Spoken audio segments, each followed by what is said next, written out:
Phoned me after. Oh, by the way, the party's just immediate family. Hope you understand. My dad texted, "Don't be dramatic." So I didn't make a scene. I canceled all contractor payments and locked the landscaping funds. The next day, I had 39 missed calls and my mom at my door, shouting my name. I let her scream, then opened the door, and then I'd fronted $10,200 for my parents' backyard makeover.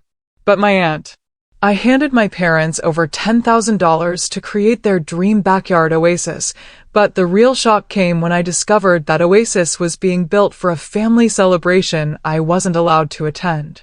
This isn't just about money. It's about a betrayal that forced me to finally confront years of being taken for granted.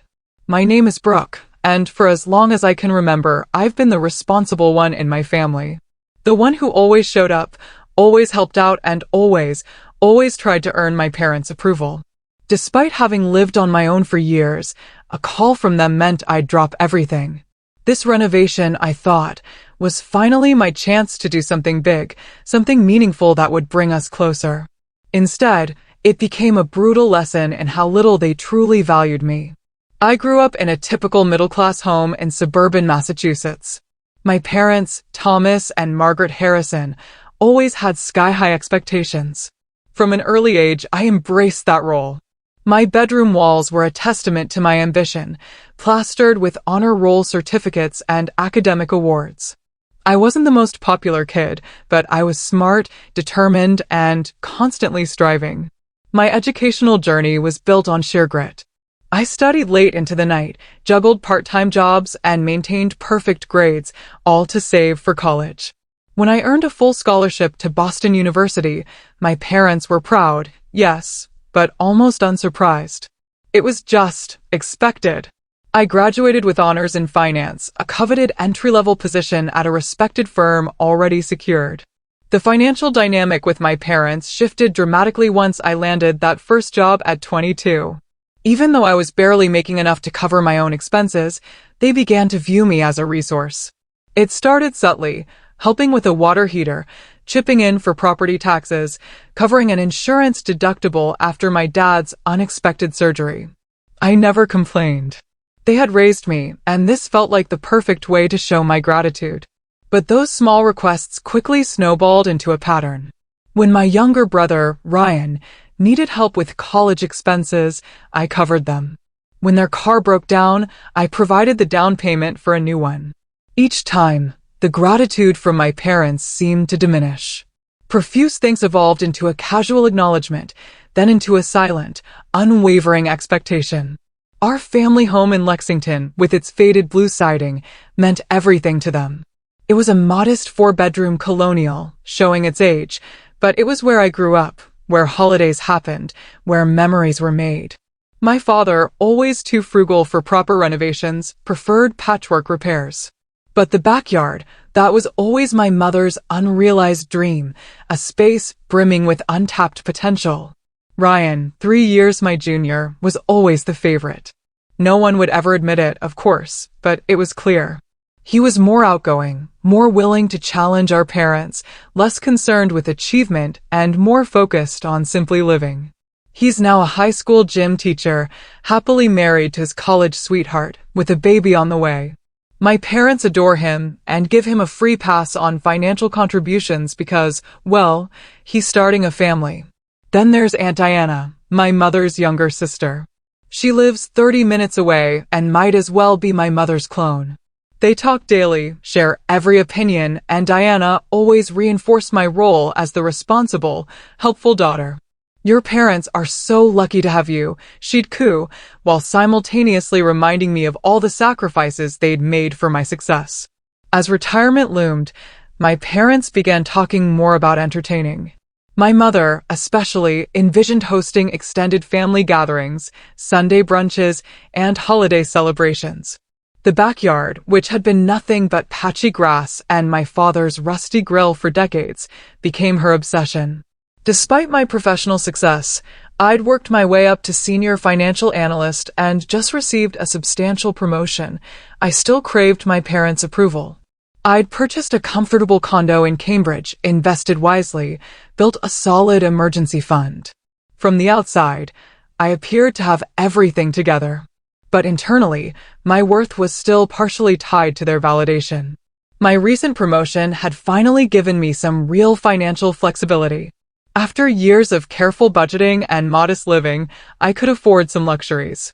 I was planning a trip to Europe, my first real vacation in years. But then, during our weekly Sunday dinner, my mother brought up the backyard renovation, showing me Pinterest boards bursting with string lights, stone patios, and outdoor kitchens.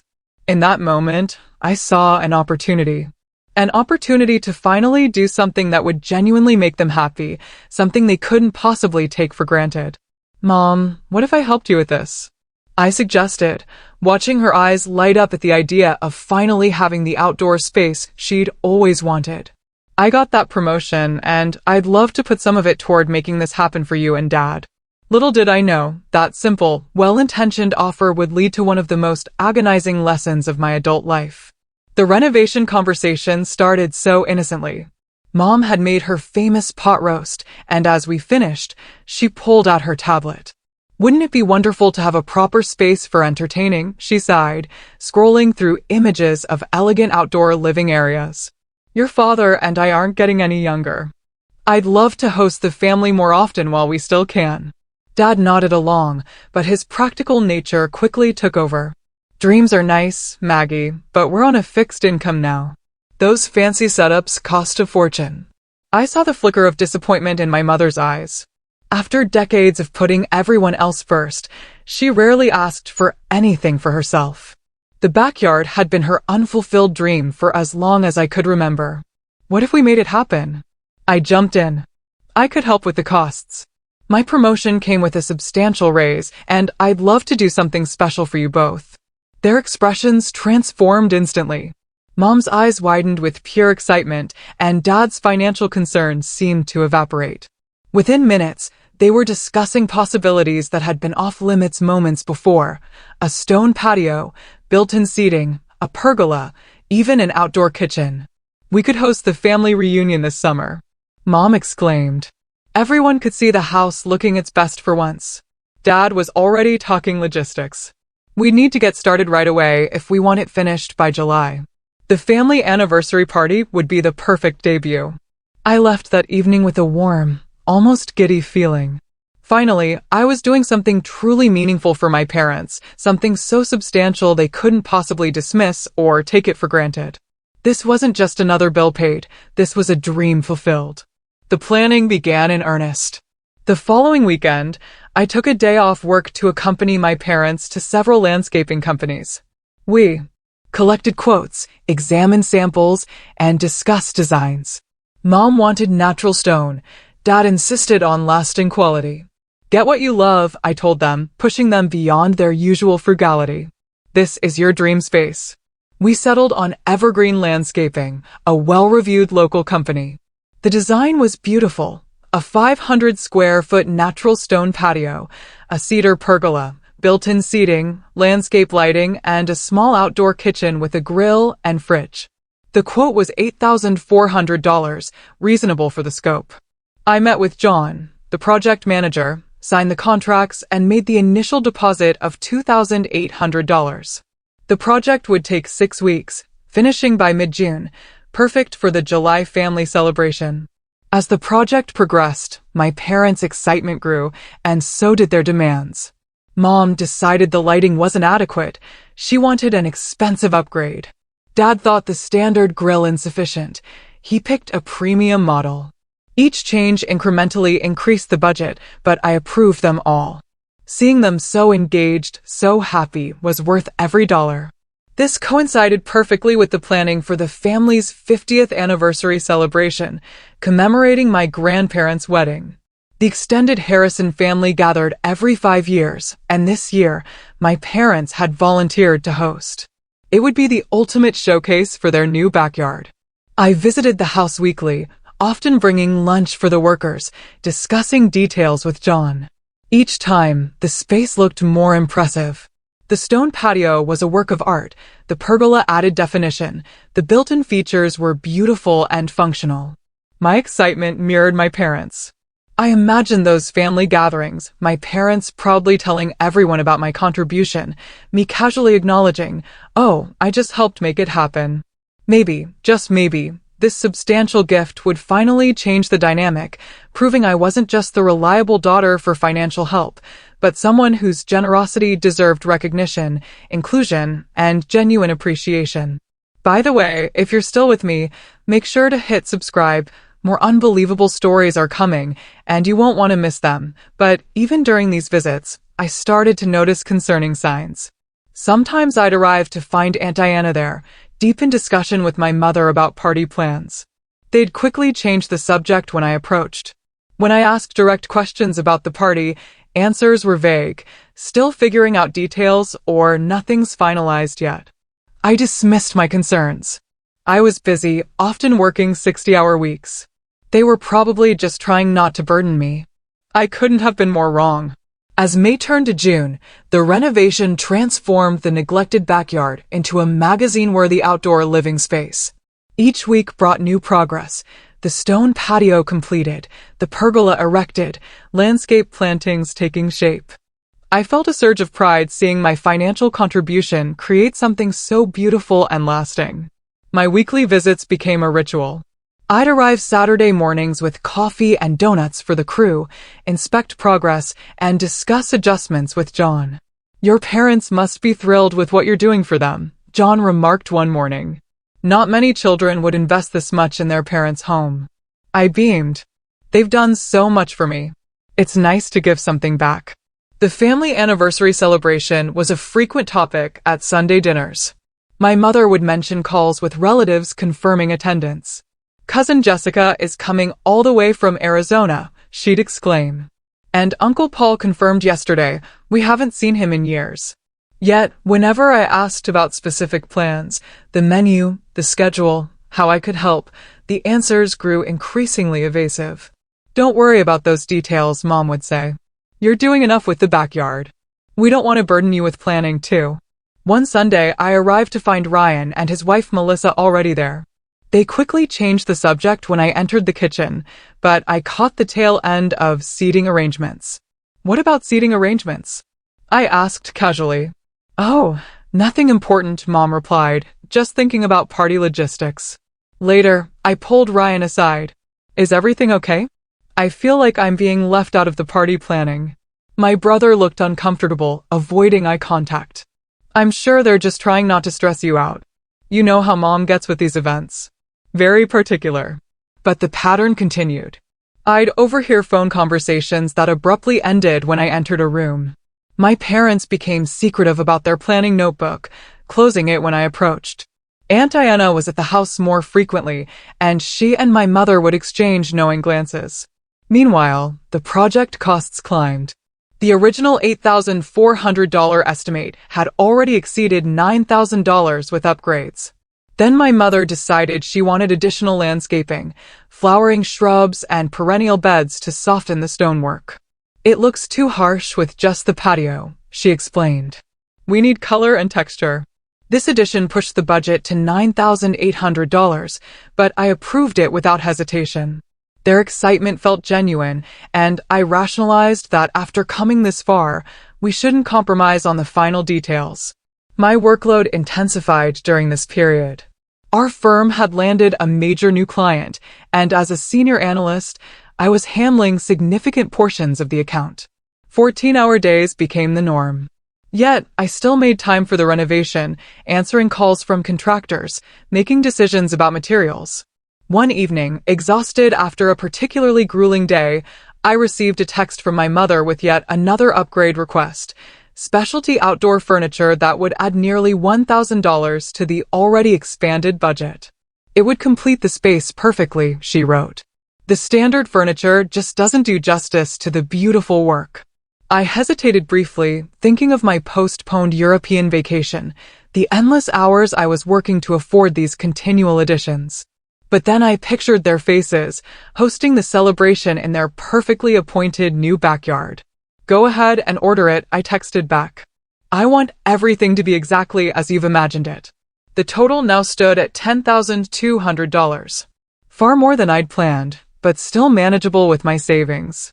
I told myself it was worth it for the recognition, the appreciation I'd finally receive at the celebration, imagining my parents proudly telling family members about my contribution. In retrospect, the signs were all there. The hushed conversations, the evasive answers, Aunt Diana's increased presence, Ryan's discomfort. But I was too busy, too hopeful, too desperately determined to finally earn my parents' genuine appreciation to see what was happening right in front of me. The final payment was made in mid-June, just as the project reached completion. The transformation was remarkable. From a neglected patch of grass to an elegant outdoor living space with natural stone, beautiful plantings, ambient lighting, and comfortable seating. It was everything my mother had dreamed of and more. "It's perfect," Mom said, tears in her eyes as we surveyed the finished space. "Better than I ever imagined." Dad, not usually emotional, put his arm around me. "You did good, Brooke. Really good." In that moment, I felt everything, the money, the time, the effort, had been worthwhile. Finally, I had done something that truly mattered to them, something they couldn't dismiss or take for granted. I was completely unprepared for what would happen next. The backyard renovation was completed on a Thursday in mid-June, just 3 weeks before the planned family anniversary celebration. The final walkthrough with John from Evergreen Landscaping confirmed everything was perfect. I stood in the center of this transformed space, feeling a profound sense of satisfaction. For once, I had provided something truly meaningful to my parents, not just financial assistance for necessities, but beauty and joy. The $10,200 investment seemed entirely worthwhile when I saw my mother's face as she explored every detail of her new outdoor oasis. "I can't believe this is our backyard," she kept saying, touching the smooth cedar, adjusting the new cushions. "It's like something from a magazine." Even my father, typically stoic, seemed genuinely pleased. "Solid work," he commented, inspecting the construction. "This will last for years." I left that evening feeling closer to my parents than I had in a long time. The project had created a bond, a shared experience of watching something beautiful take shape. I imagined the upcoming family celebration, relatives mingling in this gorgeous new space, my parents proudly telling everyone how their successful daughter had made it all possible. The betrayal came 2 days later on Saturday morning. I was enjoying a rare leisurely breakfast at my condo when my phone rang. Seeing Aunt Diana's name, I answered without hesitation. "Brooke, honey," she began, her voice casual, "I wanted to check about the guest list for the anniversary party. Your mom mentioned you might be bringing someone." "No," I replied, confused. "I'm not seeing anyone seriously right now." "Mom knows that." "Oh." Aunt Diana paused. "Well, that simplifies things, I suppose." "What do you mean?" Another pause, longer this time. "Well, I thought you knew. The celebration is just going to be immediate family. Your parents, Ryan and Melissa, me and Uncle Jim, and your grandparents from your dad's side." The coffee mug froze halfway to my lips. "What are you talking about?" "This is the family reunion. Everyone's coming." "Oh no, honey. That's in September at the lake house. This is just a small dinner to mark the actual anniversary date. Very intimate." My mind raced, struggling to process this. But the backyard renovation, it was specifically for hosting the family celebration in July. "That's what we've been planning for months." "Well, yes, they'll certainly use the new backyard for that, too," she chirped. "But the July dinner is just immediate family. I assumed you knew. You're so busy with work, and your parents didn't want to burden you with attending something so small when you've already done so much with the renovation." The realization hit me like a physical blow. I wasn't invited. I had spent over $10,000 creating a beautiful entertainment space for a celebration I wouldn't be attending. "So, let me get this straight," I said slowly, my voice strangely calm despite the storm brewing inside me. "I've paid for the entire backyard renovation, so my parents can host a family dinner that I'm not invited to." "Oh, Brooke, when you put it that way, it sounds terrible." "Of course. They appreciate everything you've done. It's just that with Ryan and Melissa expecting, and the grandparents getting older, they wanted something very small. I'm sure they meant to tell you. Maybe they assumed I had already mentioned it." How long have you known about this immediate family-only plan? I asked, my voice now tight with controlled anger. Aunt Diana hesitated. Well, since they started planning it a couple of months ago, I suppose. The timeline clicked into place. They had known from the beginning, even before I offered to fund the renovation. My parents had deliberately kept me in the dark while accepting thousands of dollars for a space they planned to enjoy without me. I have to go, I said abruptly. Brooke, honey, don't be upset. I'm sure your parents meant to. I ended the call. For several minutes, I sat motionless at my kitchen island, the revelation washing over me in waves. Every evasive answer about party details. Every hushed conversation that stopped when I entered the room. Ryan's discomfort when I asked direct questions. It all made sense now. I called my mother. No answer. I called my father. Straight to voicemail. I sent a text to both of them. Just spoke with Diana. Is it true I'm not invited to the anniversary dinner in the backyard I paid for? 20 minutes later, my father's response appeared. Don't be dramatic. It's just a small family dinner. We'll celebrate with everyone in September. Don't be dramatic. The dismissal stung worse than the exclusion itself. There was no apology, no acknowledgement of how hurtful their actions were, just a minimization of my feelings. I checked social media and found that Aunt Diana had already posted about the upcoming intimate family celebration, tagging my parents, Ryan and Melissa, my uncle, and even my second cousin, Teresa, who lived less than an hour away. Not immediate family only. Just Brooke-free. The betrayal was complete. I had been intentionally misled by the people I trusted most, the people whose approval I had spent my entire adult life seeking.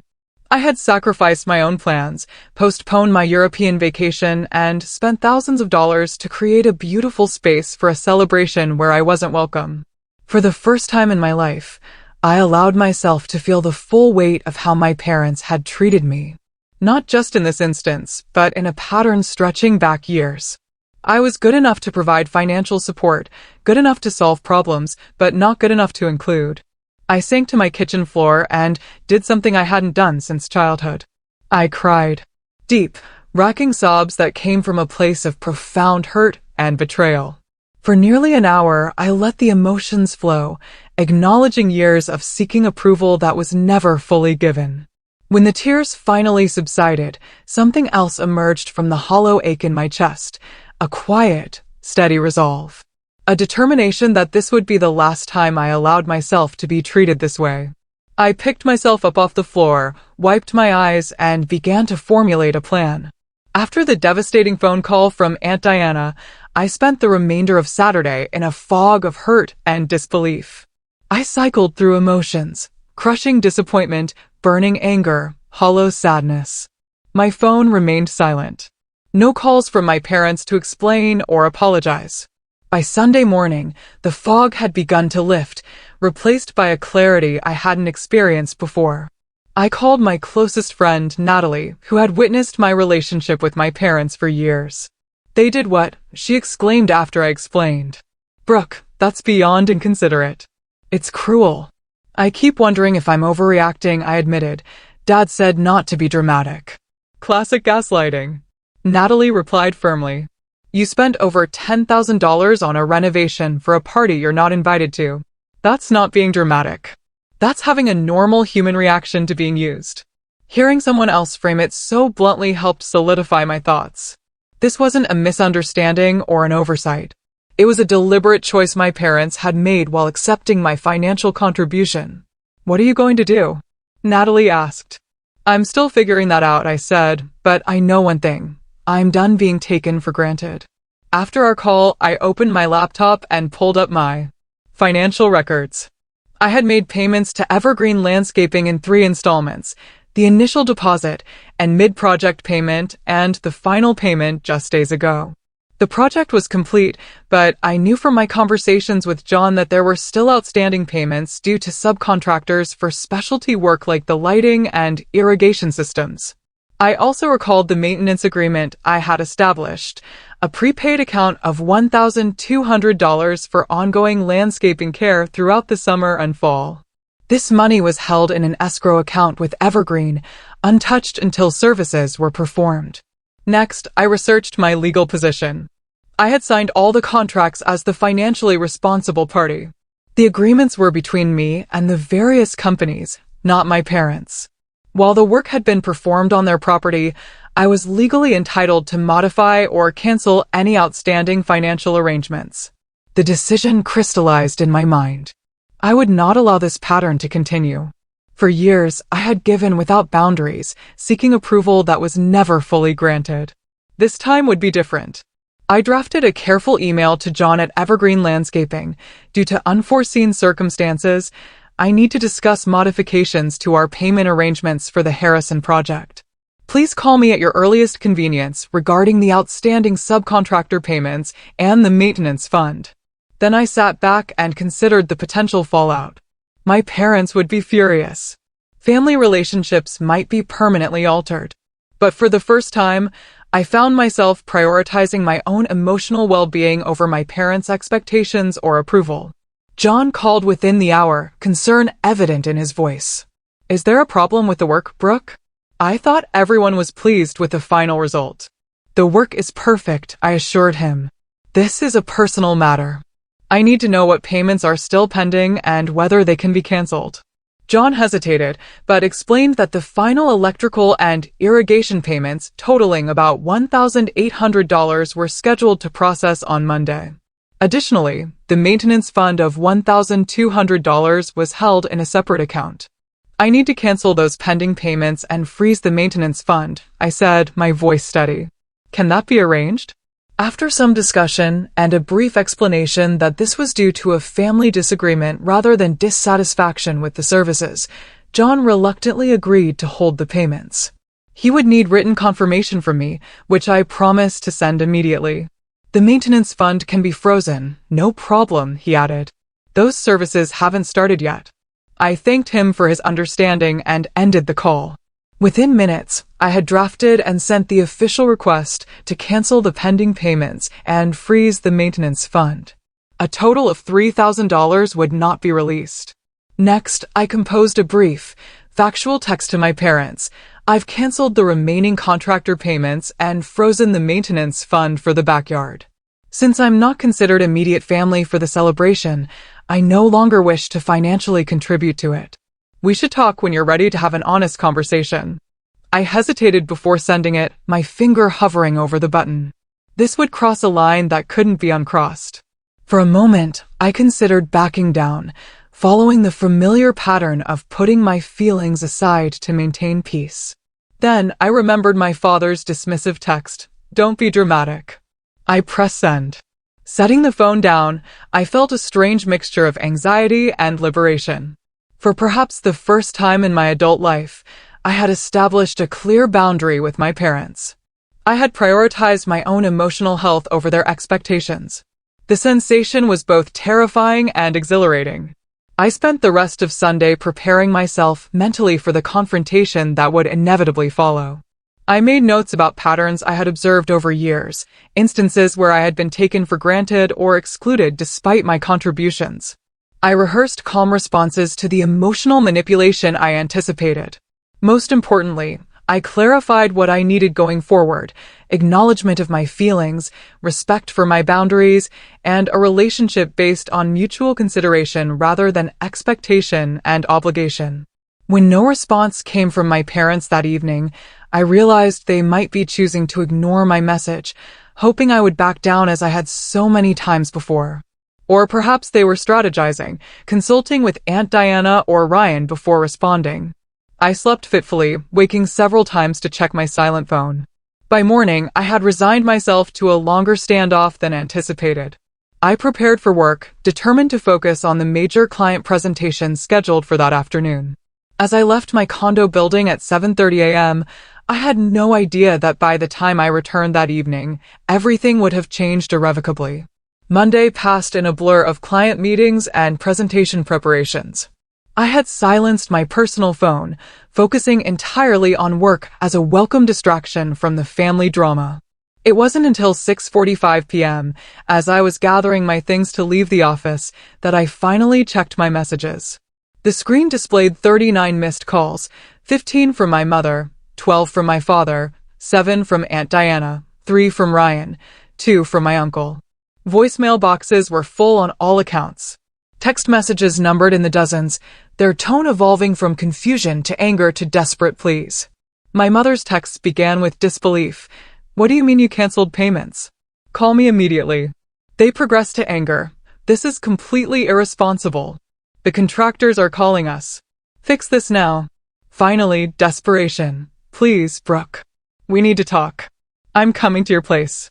My father's messages were more direct. You've crossed a line. The contractors are threatening liens on our property. Ryan's texts were the most measured. Mom and Dad are freaking out. Whatever happened, maybe we can talk through it. I took a deep breath, preparing myself for what would come next. Rather than responding to any messages, I gathered my things and headed home, knowing a confrontation was inevitable and imminent. As I pulled into my condo's parking garage at 7:30 p.m., I spotted my mother's silver Volvo in a visitor's space. My stomach tightened. This would be happening sooner rather than later. I took the elevator to my floor, the familiar journey feeling strangely momentous. As the doors opened, I heard it. My mother's voice echoing down the hallway, calling my name repeatedly, her fist pounding on my door. Brooke Elizabeth Harrison. I know you're getting home around now. Open this door immediately. We need to talk about what you've done. I paused at the corridor junction, watching for a moment. My mother, usually so conscious of appearances, was creating a scene in my upscale building, her normally perfectly styled hair disheveled, her expression frantic. My father stood a few paces behind her, arms crossed, his face set in the stern expression I'd known since childhood. I could have announced my presence, but something made me wait. I wanted to observe this unfiltered moment, to witness how they behaved when they thought no one was watching. My mother continued pounding and calling out. Neighbors' doors opened briefly before closing again at the disturbance. After nearly 5 minutes, I finally approached, my footsteps quiet on the carpeted hallway. It was my father who noticed me first, touching my mother's arm to halt her shouting. Finally, my mother exclaimed, turning to face me. What have you done? The contractors called this morning, saying payments were canceled. They're threatening to put liens on our house. I maintained a calm demeanor as I moved past them to unlock my door. We should continue this conversation inside. Once the door closed behind us, my mother erupted again. How could you do this to us after everything we've done for you? The contractor said you froze all the remaining payments and the maintenance account. Do you have any idea how embarrassing this is? I think we should all sit down, I said, placing my work bag on the counter and gesturing to the living room. I don't want to sit down, my mother snapped. I want you to fix this mess you've created. Call the contractors right now and tell them it was a mistake. I looked directly at her, then at my father. It wasn't a mistake. I made a decision based on new information. What information? My father demanded. That I spent over $10,000 renovating your backyard for a family celebration I'm not invited to. My mother's expression flickered between anger and discomfort. Did Diana call you? This is ridiculous. It's just a small dinner, not the main event. That's not how you presented it when I agreed to fund the renovation, I countered. You specifically said it was for the family anniversary celebration, which I naturally assumed I'd be part of. You're blowing this completely out of proportion, my father interjected. The September gathering is the main event. Accept everyone but me, I said quietly. Ryan, Melissa, Aunt Diana, Uncle Jim, Grandma and Grandpa Harrison, even Cousin Teresa, according to Facebook. Everyone but your daughter who paid for the backyard you'll be enjoying. A knock at the door interrupted us. When I opened it, Ryan stood in the hallway looking uncomfortable. I thought I might be needed, he said, stepping inside. I could hear Mom from the elevator. The dynamic shifted with Ryan's arrival. My mother moderated her tone, though her anger remained evident. Ryan, talk some sense into your sister. She's canceled payments to the contractors because she's upset about not being invited to a simple family dinner. Ryan's eyes met mine, and I saw something unexpected. Understanding. Actually, he said slowly, I can see why Brooke would be hurt. I was uncomfortable with the plan from the beginning. My mother looked betrayed. What are you talking about, Mom? You and Dad accepted thousands of dollars from Brooke for a backyard specifically for hosting family events, then planned the first event without her. That doesn't seem right to me either. The room fell silent for a moment. My father shifted uncomfortably while my mother's expression hardened. So, you're both against us now, she finally said, after everything we've done for you both? And there it was. The familiar refrain that had shaped our family dynamic for years. The implicit obligation, the emotional debt we supposedly owed for being raised, educated, loved. This isn't about being against you, I said calmly. It's about recognizing a pattern that's been happening for years. I contribute financially whenever asked. I put your needs before my own. I seek your approval in everything I do, and still, when it comes down to it, I'm excluded from immediate family gatherings. You're being ridiculous, my mother insisted. We never asked you to pay for the backyard. You didn't have to ask, I replied, my voice steady. You knew I would offer once you showed me how much you wanted it, just like you knew I would cover Ryan's college expenses and the down payment on your car and countless other things over the years. Ryan looked surprised. You paid for my senior year tuition? Mom said that came from their savings. Another uncomfortable silence fell over the room. We should focus on the immediate problem, my father finally said, his practical nature asserting itself. The contractors need to be paid. They're threatening legal action. The remaining balance is $3,000, I stated. You can cover that yourselves if this celebration is so important. I've already contributed over $7,000. We can't just come up with $3,000 out of nowhere, my mother exclaimed. I managed to come up with $10,000, I replied evenly, and I was planning a vacation with that money before I offered to help with your backyard. My father's expression shifted, calculations visibly running behind his eyes. We could postpone the dinner until September, he offered. Combine the celebrations. Thomas, my mother looked shocked. Everything is arranged. People are coming from out of town. Then include Brooke, Ryan suggested. That was the original understanding anyway. My mother's resistance was telling. It's too late to change the plans now. It's not about the dinner anymore, I said quietly.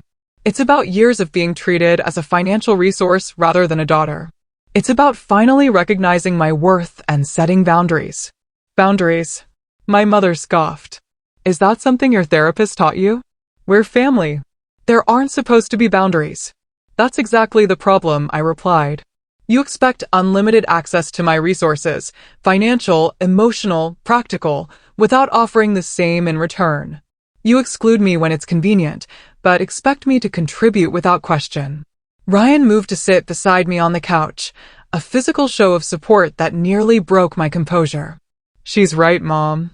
You and Dad do treat Brooke differently. You expect more from her and give her less credit. My father, ever the pragmatist, saw that the conversation was veering away from the immediate financial issue. What exactly do you want, Brooke? For us to pay you back. I don't want repayment, I said, meeting his gaze steadily. I want acknowledgement. I want respect. I want to be treated as an equal member of this family, not just the reliable daughter you call when you need something. My mother's anger seemed to deflate slightly, replaced by defensive confusion. We've never treated you as less than family. Everything we've done has been for you kids. Then why exclude me from a family celebration? I pressed. Why accept thousands of dollars for a renovation I wouldn't be invited to enjoy? For the first time, my mother had no immediate retort. She looked to my father, who was uncharacteristically silent. Ryan filled the gap. I think we all need to acknowledge that there's been a pattern here. Brooke has always been expected to be the responsible one, the achiever, the provider. I've benefited from that, too, and I haven't always appreciated it. The admission from my brother opened something in the room, a possibility for honest conversation that had never existed before. I don't want to damage our family, I said, my voice softer now. But I can't continue in the same pattern. I need things to change. My father, ever practical, finally spoke. What specifically needs to change, Brooke? It was the first time he had asked what I needed rather than telling me what was expected. I need my feelings to be considered. I need to be included as true family, not just when it's convenient or when something is needed from me. I need acknowledgement of my contributions rather than expectation. And I need you. both to recognize when you're treating me unfairly. The room fell silent as my parents absorbed these requests. They seemed simple, almost obvious requirements for any healthy relationship. Yet, they represented a fundamental shift in our family dynamic. "And the contractors?" my father finally asked. "I'll release the maintenance fund," I conceded. "But the final payment should come from you. Consider it your investment in the celebration you're planning." My mother started to protest, but my father placed a hand on her arm, silencing her. "That seems fair," he said, surprising everyone in the room. "We should have been transparent about the celebration plans from the beginning." It wasn't a full acknowledgement of the larger pattern, but it was a start, perhaps the first time my father had conceded any wrongdoing in my adult life. As the confrontation wound down, tentative plans were made. My parents would cover the remaining contractor payments. The celebration would be reconsidered, though no firm commitments were made about my inclusion just yet. But something fundamental had shifted. For the first time, I had stood my ground without backing down, and my family had been forced to listen. As they prepared to leave, Ryan hugged me tightly. "I'm proud of you," he whispered. "This has been a long time coming." My mother remained stiff and somewhat distant, struggling to adjust to this new reality where her reliable daughter had established boundaries. My father, ever practical, seemed to be calculating the implications of this new family dynamic. But as I closed the door behind them, I felt a profound sense of relief and clarity. Whatever came next, I had finally advocated for myself. I had named the pattern that had shaped our relationships for years, and I had taken the first step toward building something healthier. The confrontation had been painful, but necessary. Now, the real work of reshaping our family relationships could begin. The days following the confrontation were eerily quiet. No calls from my mother, no practical check-ins from my father. The silence was both unsettling and liberating, a strange new territory in our family landscape. I released the maintenance fund as promised, emailing John at Evergreen Landscaping with the authorization. "The family situation is being resolved," I wrote, thanking him for his patience during an awkward time. His reply was professional but warm, expressing hope that everything would work out. 3 days of silence stretched into a week. I focused on work, pouring my energy into finalizing the major client presentation that had been overshadowed by family drama. My team's proposal was accepted, bringing a significant new account to our firm and earning me recognition from senior management. In the past, I would have immediately called my parents with the news. This time, I celebrated with colleagues instead, enjoying dinner at an upscale restaurant where we toasted success without family complications. The first contact came unexpectedly from Ryan, who invited me to lunch the following Saturday. We met at a quiet cafe near my condo, the kind of place where conversations could happen without interruption. "How are you holding up?" he asked once we were seated. "Better than expected," I admitted. "It's strange not having the usual family check-ins, but also peaceful." Ryan nodded. "They're struggling with it. Mom especially. I don't think she's ever had to consider your perspective before." "Have they said anything about the celebration?" "That's partly why I wanted to meet," Ryan said, looking uncomfortable. "They've postponed it. Dad told everyone there were landscaping issues that needed to be resolved." I couldn't help but laugh at the irony. Well, he's not wrong. "Listen, Brooke," Ryan leaned forward, his expression serious. "I need to apologize for my part in all this. I've known for years that they treat us differently, and I've benefited from it without ever acknowledging it. Even with the tuition, I had no idea you covered my senior year." His sincerity touched me. "You were just filling the role assigned to you, same as I was." "Maybe, but I could have spoken up sooner. I'm sorry it took this blow-up for me to support you." This unexpected alliance with my brother felt like the first positive outcome of the confrontation. A relationship based on mutual understanding rather than prescribed family roles. We talked for nearly 2 hours, comparing experiences growing up under our parents' different expectations. Ryan admitted feeling less pressure to achieve, but more dismissed when he did accomplish something. I confessed the exhaustion of being the reliable one, always putting family needs before my own. "They're not bad people," Ryan concluded as we prepared to leave. "Just stuck in patterns they've never had to examine." I know, I agreed. I don't want to lose my relationship with them. I just need it to be healthier. The first direct contact from my parents came the following day. A text from my father asking if we could meet at their house to discuss things calmly. I agreed, suggesting Sunday afternoon. Driving to my parents' home felt like visiting a familiar place that had somehow been fundamentally altered. The house looked the same, blue siding, white trim, neatly maintained lawn, but my relationship to it had changed. My father answered the door, his greeting awkwardly formal. "Brooke, thanks for coming." He led me through to the kitchen where my mother sat at the table, her posture stiff, eyes revealing evidence of recent tears. "Would you like something to drink?" he offered. "I'm fine, thanks." An uncomfortable silence settled over the kitchen. Through the window, I could see the newly renovated backyard, beautiful, complete, and the source of our current estrangement. My father finally broke the silence. "We've been doing some thinking since our discussion at your place." I waited, allowing him to continue without jumping in to ease the discomfort, as I normally would have. "I want to apologize," he said. The words were clearly difficult for him.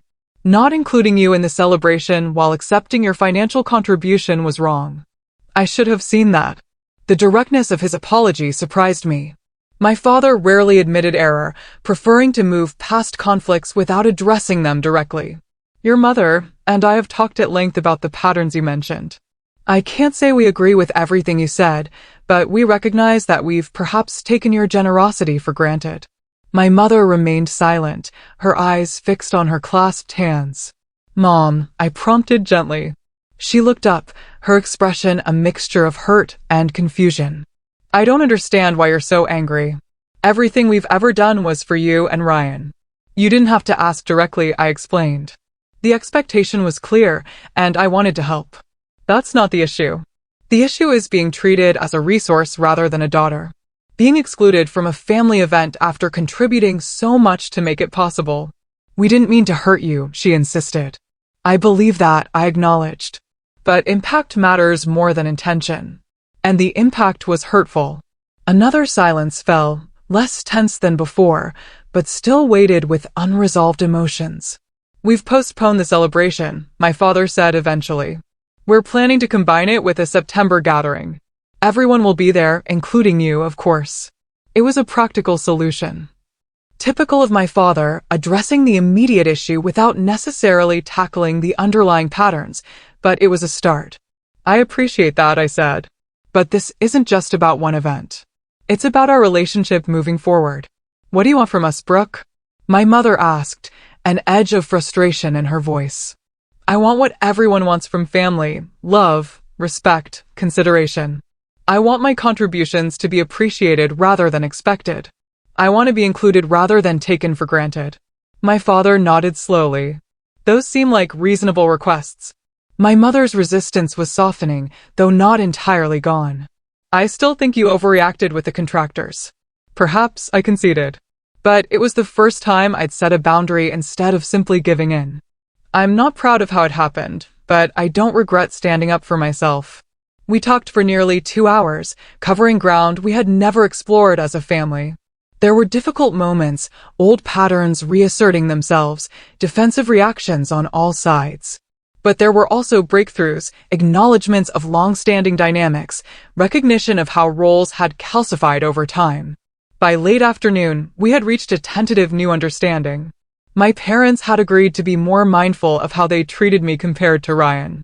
I had promised to communicate my feelings directly rather than suppressing them until they exploded. We had all committed to working toward a healthier family dynamic. As I prepared to leave, my mother finally offered the words I had been waiting to hear. "I'm sorry we hurt you, Brooke. I never saw how our actions might make you feel excluded or used. I just thought that's what family does for each other." "Family does support each other," I agreed. "But it should go both ways, and it should include everyone equally." She nodded, reaching out to squeeze my hand briefly before turning away, emotions clearly overwhelming her. The following weeks brought subtle but significant changes. My mother called just to check in, without requests or expectations. My father sent a heartfelt email thanking me for making us see what we couldn't see ourselves. Ryan and I spoke more frequently, our relationship evolving beyond prescribed family roles. The September celebration, when it finally occurred, was genuinely inclusive. My contribution to the backyard was acknowledged publicly by my father, who raised a toast to Brooke's generosity and vision in creating this beautiful space for our family. My mother had included me in the planning process, seeking my input on menu choices and seating arrangements. Most importantly, I attended as a valued family member, not merely the reliable daughter who had funded the venue. The physical space that had been the catalyst for our conflict became the setting for a new beginning. In the months that followed, our family relationships continued to evolve. There were occasional slips into old patterns, requiring gentle reminders and course corrections. But the fundamental dynamic had shifted. I had established boundaries that were increasingly respected. My parents had begun to see me as an adult with legitimate needs and feelings rather than simply a resource to be called upon. For my part, I learned that standing up for myself didn't have to mean cutting ties or creating permanent rifts. It meant having difficult conversations, weathering uncomfortable emotions, and committing to building healthier relationships on the other side. The European vacation I had postponed finally happened the following spring. It was a gift to myself for having the courage to change long-standing family patterns. From a cafe in Paris, I sent my parents a postcard with a simple message: "Thank you for learning and growing with me. Love, Brooke." The journey wasn't over. Family dynamics built over decades don't transform overnight, but we had taken the crucial first steps towards something healthier, more balanced, and ultimately more loving. As I reflect on this experience, I realize that sometimes the most profound gifts we can give ourselves are boundaries, self-respect, and the courage to disrupt unhealthy patterns, even when it's uncomfortable. True family means mutual respect, consideration, and love, not one-sided giving or taking for granted. Have you ever had to establish boundaries with family members who took you for granted? How did you handle it, and what was the outcome? Tell me what you think. I really want to know. Please share your experiences in the comments below. And don't forget to like, subscribe, and share this video if my story resonated with you. Remember, setting healthy boundaries isn't selfish. It's necessary for authentic relationships to flourish. Thank you for listening to my journey, and I wish you courage in your own.